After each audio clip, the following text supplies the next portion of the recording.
ကဲအားလုံးပဲမင်္ဂလာပါခင်ဗျာအောင်စေဒူဒီ channel မှာပြန်လည်ကြိုဆိုလိုက်ပါတယ်ကဲမနက်ကကျွန်တော်နှစ်ရှစ်တယ်ဗျာနော်ဘရိတ်အဟောင်းတွေကပဲပြန်ထွက်တယ်ကျွန်တော်တို့ထွက်ထားတဲ့ဘရိတ်တွေကတော့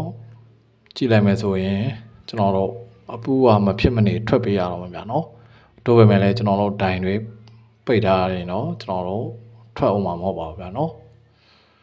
ဘာဖြစ်လို့လဲဆိုတော့လူတော်များကျွန်တော်တို့အပူလိုက်ကြတယ်ဗျာနော်အဲ့တော့ကျွန်တော်တို့အပူကိုခေါင်းနဲ့မထည့်တော့ဘူးဗျာနော်တော့မဆိုရင်ကျွန်တော်တို့အပူပဲခေါင်းနဲ့ထည့်ထားရင်ကျွန်တော်တို့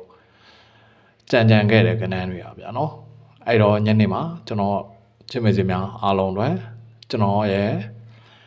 အကြိုက်ကဏ္ဍလေးနဲ့ကြံကဏ္ဍကြံ break တွေကကျွန်တော်တို့အကြိုက်ကဏ္ဍတွေရွေးထုတ်ပေးထားပါတယ်ဗျာနော်အဲ့တော့ကျွန်တော်ရဲ့ချစ်မေစီများကလည်း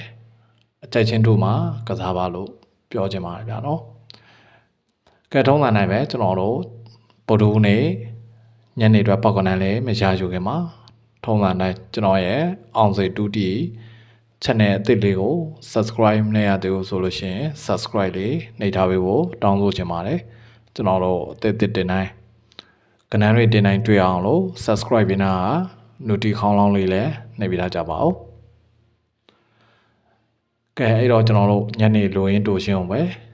ချပြပေးထားပါဗျာနော်ကျွန်တော်တို့ကြံကနန်းတွေကကိုယ်တလုံးရွေထုတ်ထားတယ်အဲ့တော့ကြံပရိတ်တွေကပဲညနေထွက်မယ်လို့ယုံကြည်တယ်ဗျာနော်အဲ့ဒါကြောင့်ကျွန်တော်တို့ကြံပရိတ်တွေကကနန်းတွေကိုကျွန်တော်ဆွဲထုတ်ပြီးတော့ star ပြပေးထားပါတယ်အကြိုက်ချင်းတူရင်ကစားပါအကြိုက်ချင်းမတူရင်ရွေးကစားပါဗျာနော်ကဲဒါဆိုရင်ဒီလောက်ပါပဲဗျာနော်ကျွန်တော်ရဲ့အောင်စေတူတီ channel ကိုအမြဲလို့အားပေးနေတဲ့ချစ်မေဆွေများနဲ့တကွာညီကိုများဒုတိယဝါနာရှင်များအားလုံးပဲညနေမှာကံကောင်းကြပါစေလို့ဆုမွန်ကောင်းတောင်းပေးလိုက်ပါတယ်ခင်ဗျာ